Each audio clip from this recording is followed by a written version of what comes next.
So AI doesn't sleep. So today we're back for some more AI news to keep you updated on what's happening. Elon Musk announces when AGI will arrive, and he puts his money where his mouth is and starts building something big, bigger than big, giga. Also, people are asking if LLMs can be sentient, if they have consciousness. A Stanford professor sets out to debunk this idea. We'll also talk about Google's AI faux pas, plus some big news on the open source AI. But let's dive in. So first, here's Logan Kilpatrick, lead product for Google AI Studio, working on the Gemini API, posed a simple question. How long until AGI? I kind of rolled my eyes at that just a little bit. Again, not sure what kind of answer he was expecting, but Elon Musk of all people chimes in, saying next year, as in 2025. Is that just a throwaway comment or something bigger? Well, this was posted in the information. Musk plans xAI, so the company behind Grok, his AI competition to OpenAI, Google, Microsoft. So they're planning to build a supercomputer dubbed the Gigafactory of Compute. Elon Musk has said publicly that his artificial intelligence startup xAI will need a whopping 100,000 specialized semiconductors to train and run the next version of its conversational AI Grok. To make it smarter, he recently told investors, xAI plans to string all these chips into a single massive computer, or what he's calling a gigafactory of compute. So in a May presentation to investors, so that's this month, Musk said he wants to get the supercomputer running by the fall of 2025, the same year that he's saying AGI will arrive. Coincidence? Probably not. And he's saying that he will hold himself personally responsible for delivering it on time. And he's saying this connected group of chips, so they're using the NVIDIA's flagship H100 graphic processing units, GPUs, apparently it would be at least 4 times the size of the biggest GPU cluster that exists today. You might have seen this image from the Microsoft Build conference. The little scribbles on top, those were added, but this is a real screenshot. This is a real thing they said. We played the video on this channel a few days back. They were saying that GPT-3, if they were compared to the size of something, of an animal, it would be like a great white shark. GPT-4 was the size of an orca. Specifically, they're talking about the compute cluster, sort of the computer infrastructure, the size of it, what those were trained on, right? So the amount of computers, GPUs, of these semiconductor chips, the amount of that it took to build GPT-4 versus GPT-3, it was a sizable increase. It was bigger. But they're saying that they're currently training the next big thing, and they specifically shied away from using numbers. So they did not say GPT-5. That's important to understand because it sounds like they won't be using that naming convention. So in our minds, we will kind of think of it as GPT-5, I guess, right? GPT-3, then 4, then the next model is 5, but it's not going to be named that. But that model, the compute cluster behind it, will be the size of a blue whale as compared to the previous models. And that's important to understand because it's not just Elon. It's also Microsoft and OpenAI and Meta and Google. So here they're saying this would be 4 times the size of the biggest GPU clusters that exist today, such as those built by Meta platforms. The trick is going to be getting enough access to power, to electricity. Elon Musk's go-to joke for describing this is that we're going to need a lot more transformers to power all our transformers. Transformers like electricity and transformers like the breakthrough that allowed, in part, LLMs to behave as well as they do today. That was Google's breakthrough in 2016. Attention is all you need. That paper kind of started a lot of this. It was the big breakthrough that allowed a lot of this to happen. And now we have this massive crunch of GPUs. And the next big crunch that everyone's expecting, from Sam Altman to Microsoft to Elon, they're all saying the same thing. The next big crunch, the next big bottleneck will come from power, electricity to power all these compute clusters. Now, of course, they also mentioned that OpenAI and Microsoft could already have a cluster the size of the one Musk envisions by the end of this year. So potentially it won't be the biggest one once it comes online. And interestingly, OpenAI and Microsoft, they're thinking even beyond that, thinking about the next big thing, the 100 billion supercomputer. And they're also working on a fusion power plant. So fission is the splitting of the atom. When people talk about power plants, this is what they're talking about. Nuclear bombs, this is it. And fusion is this new breakthrough that we've seen. So it's the joining of 2 or more atoms. And this, people are hopeful that this will bring about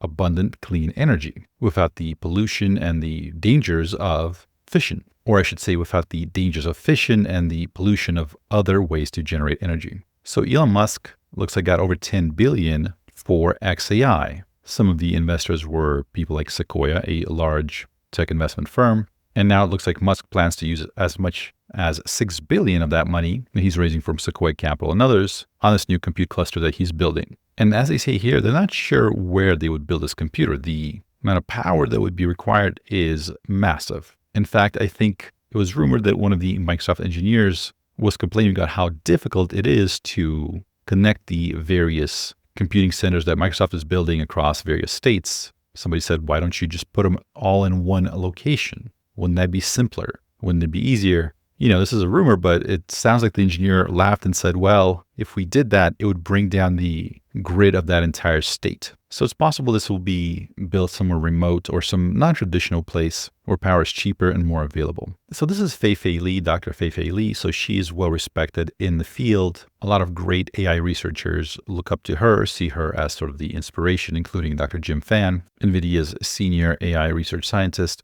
And she posted this: is AI sentient? My friend and colleague, Professor John Etchemendy, a renowned professor and co-director of Stanford HAI, so that's the Stanford Institute for Human-Centered AI, just co-authored this piece to debunk the claim that today's LLMs are sentient. So this is from time.com. And he's saying, no, today's AI isn't sentient. Here's how we know. And I gotta say, I'm not sure that I agree with the reasoning. So I'll read some of the main points, but I encourage people to read this for themselves to see if this is something that will make sense to them. So they write, one of the essential characteristics of general intelligence is sentience, the ability to have subjective experiences, to feel what it's like to, say, experience hunger, to taste an apple, or to see red. Sentience is a critical step on the road to general intelligence. So basically the argument is this. They say that the argument for sentient AI rests on the ability to report having subjective experiences. So there's been a number of people arguing for sentience and people arguing against it.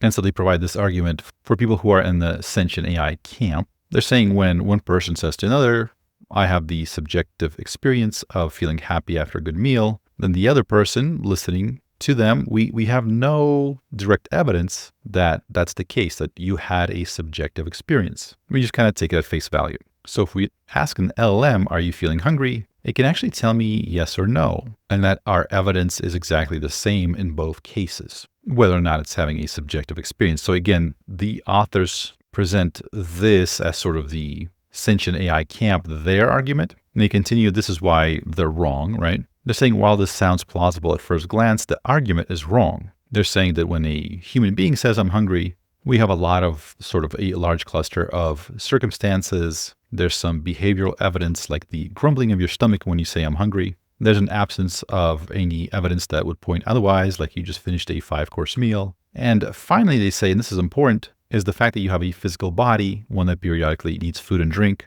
that gets cold when it's cold and hot when it's hot, etc. They're saying the LLM doesn't have a body and so is not even the kind of thing that can be hungry. If it says I have a sharp pain in my left toe, should we conclude it has a sharp pain in its left toe? No, it doesn't have a left toe. And the article continues saying, basically explaining why humans feel hunger, right? Talking about the stomach and digestion, the various sensations that humans feel. And then they say, consequently, we know that an LLM cannot have the subjective experiences of those states. In other words, it cannot be sentient. And it goes on like this, but it seems to me that the main argument is kind of based on this idea of when an LLM says, I am hungry or not hungry, that's not true, therefore it's not sentient. So when the LLM says, I am hungry, right, even though it says that, we know it's false, and therefore we know that it's not sentient. This argument doesn't really make sense to me. So again, they're saying that all sensations that we humans have, like hunger, feeling pain, seeing red, falling in love, are the result of physiological states that an LLM simply doesn't have. Therefore, we know that an LLM cannot have subjective experiences of those states. In other words, it cannot be sentient. Now,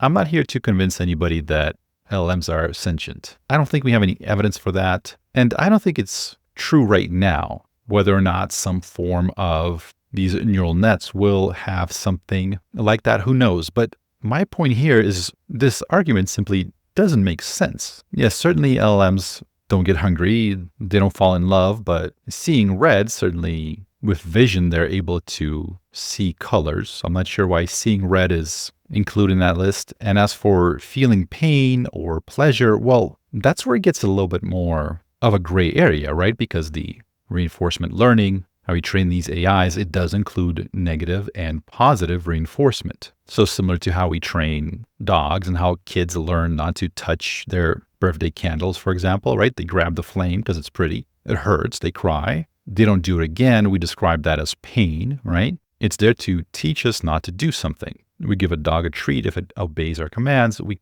kind of do the same thing with these LLMs. So I really don't understand why they took so long talking about the human digestive system and enjoying an apple, etc. I posted a response saying, respectfully, this seems weak. And by the way, I hope this doesn't come off rude. I certainly didn't mean for it to be. I have a lot of respect for these people. I was trying to just kind of compress what I was trying to say so people would easily be able to read it. So their argument is that LLMs can say they are hungry, but can't actually be hungry. Doesn't seem relevant to what an LLM is. What if an LLM says, I prefer to write about history more than other subjects, right? That seems more relevant. Do LLMs have subjective experiences of enjoying some subjects more than others? And again, I don't believe that this is true. My point is, if we were to have a test for sentience in, let's say, these large language models, then why would we talk about them being hungry? Like the article explained, LLMs don't have a mouth to put food in and a stomach to digest it. So they themselves pointed this out. So why would we use the thing about them being hungry or not? My point is, should not the test for LLMs be more about what they do day in and day out, about writing? Again, I'm not saying that that's the case. I'm just saying that this sort of argument that they've posted here seems a little bit weak, doesn't it? So this gentleman here, Mr. Zaremba, that's what I'm going to go with, is the co-founder of OpenAI. Here are his thoughts on the matter. Do you feel like the models you're building might be sort of approaching the consciousness of a worm or something? I mean, certainly they can do things that animals can't do. So, yeah, I frankly, I don't know. There is a Slack channel at OpenAI about welfare for artificial intelligence, because it is conceivable that through some kinds of trainings, we could generate immense amount of suffering, like massive genocides. But frankly, we don't understand it. We don't know if, let's say, giving negative reward to model is the same as, stabbing someone.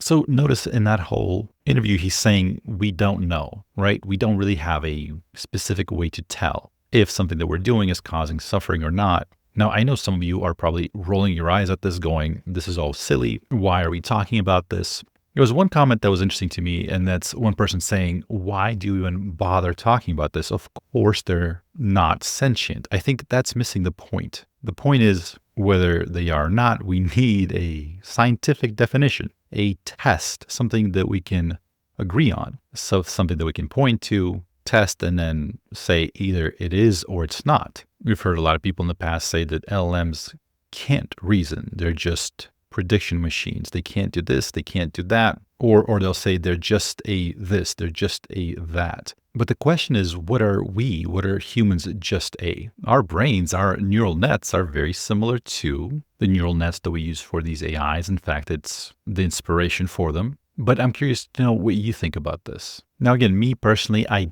don't think that ChatGPT is sentient. I think Claude 3 does a much better job of acting like there's some self-awareness or something going on there. But here's my point. If we have some sort of a test that we can all agree on that shows that given the choice between talking about AI, so let's say we figure out how to test if Claude 3 or ChatGPT prefers talking about AI, so kind of itself, or, answering our tax questions, right? And really think about this for a second. Let's say there was some test that definitively proved something that you and I would be able to look at and say that, yes, indeed, we agree that it is apparent that these chatbots prefer talking about AI, generating content about AI, answering questions or doing online searches about AI more than they do about taxes if they showed a preference for this. And again, I don't mean from some woo-woo perspective. I'm saying we don't have a test for this. We don't have any scientific way of determining this. We don't even know how we would begin that. But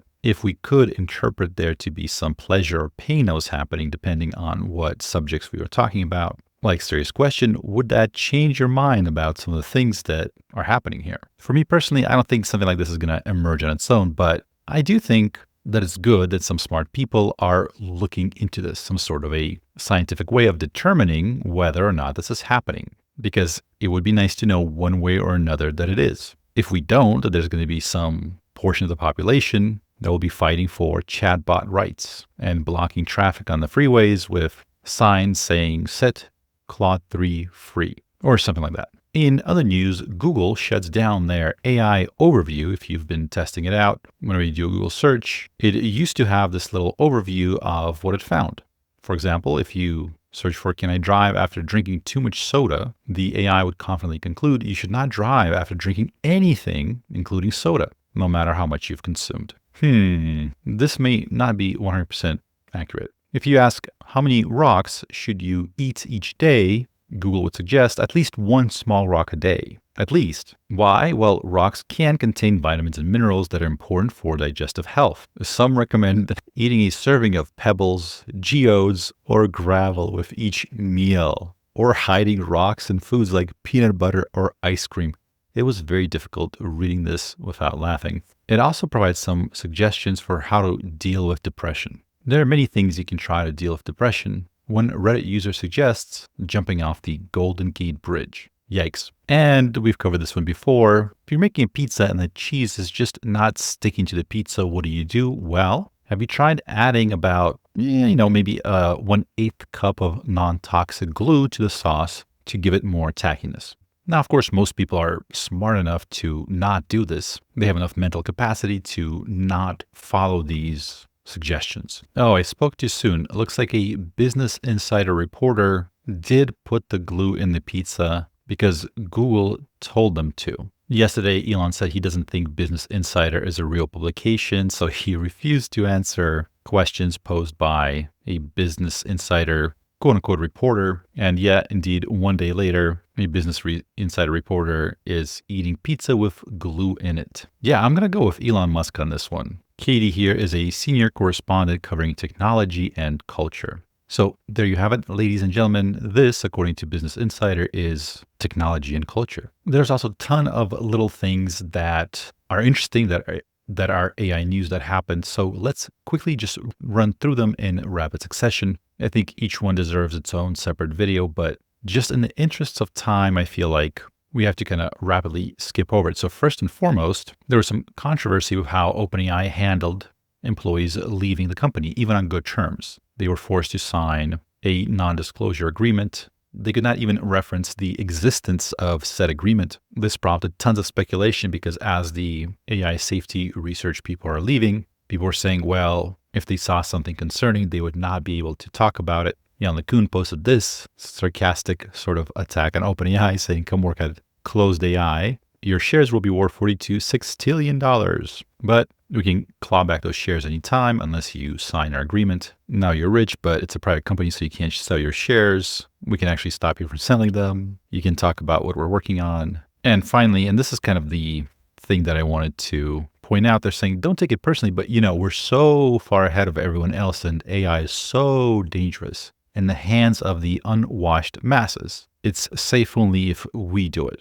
So judging by the comments on the previous videos, I know we're a little bit divided on that, how much we trust Sam and OpenAI. But this was an interesting post. Basically, it seems like this was emailed to all the people that left OpenAI that were forced to sign those non-disclosure statements, right? They were supposed to sign that non-disparagement statement in order to retain the vested units. And so OpenAI is writing to them saying that OpenAI will not cancel any vested units. So basically just ignore that clause. And they're saying OpenAI will not enforce these non-disparagement and non-solicitation obligations. And some employees, ex-employees, are already beginning to speak out. So here's Jacob Hilton saying He left OpenAI a little over a year ago. He signed this non-disparagement agreement because he was afraid of losing his vested equity. And he left OpenAI on great terms. So yesterday he got that statement that we read earlier, releasing him from this agreement with OpenAI. And he's saying because of the potential of AI, it's very important that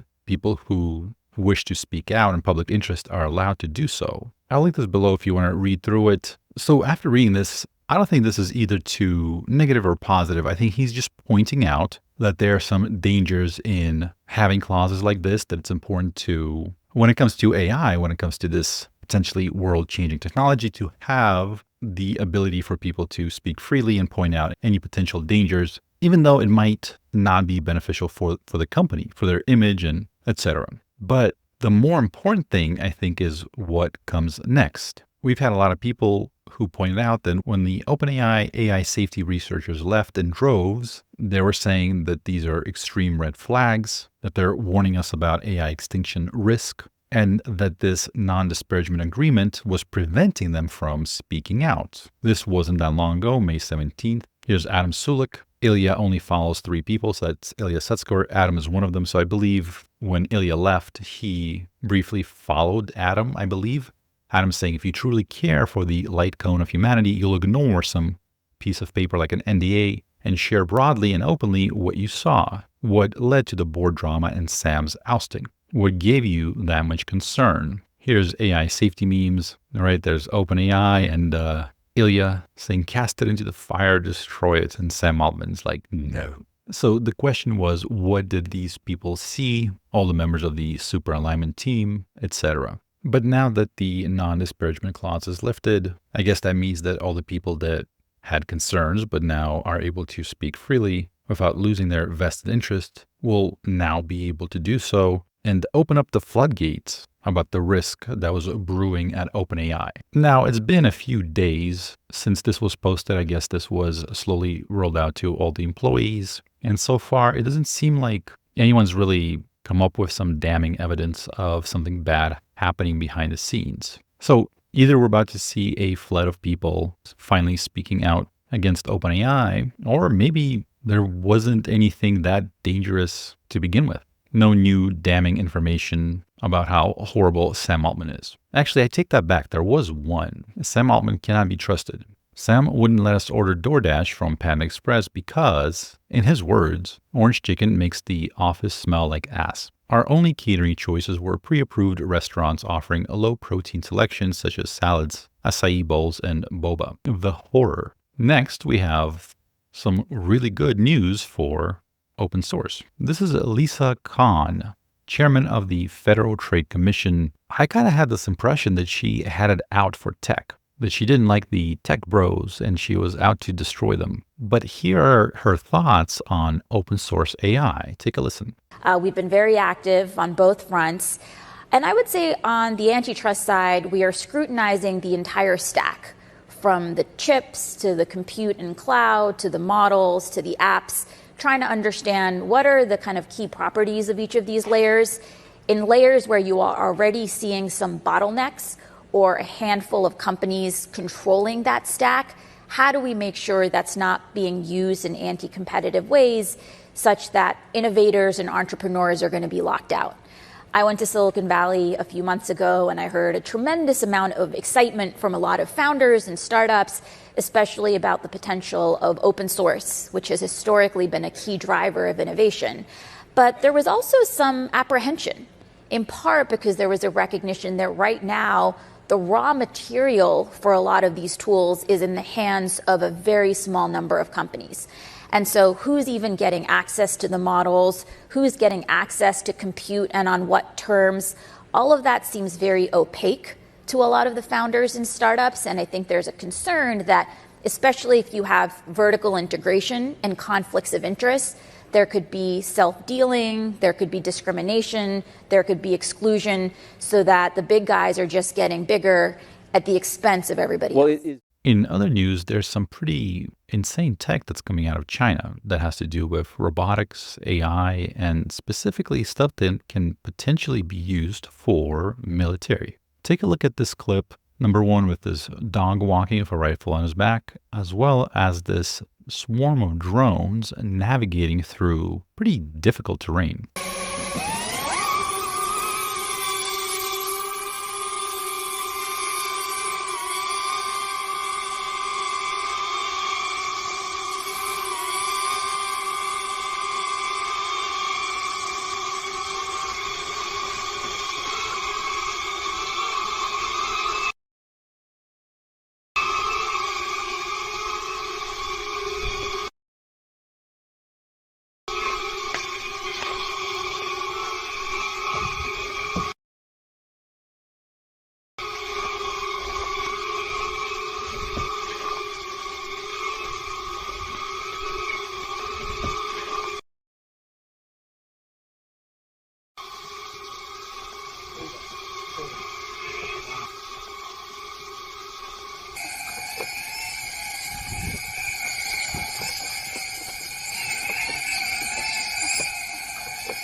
And finally, Suno AI can be used to make some absolute bangers. Get it? Bangers? Take a listen.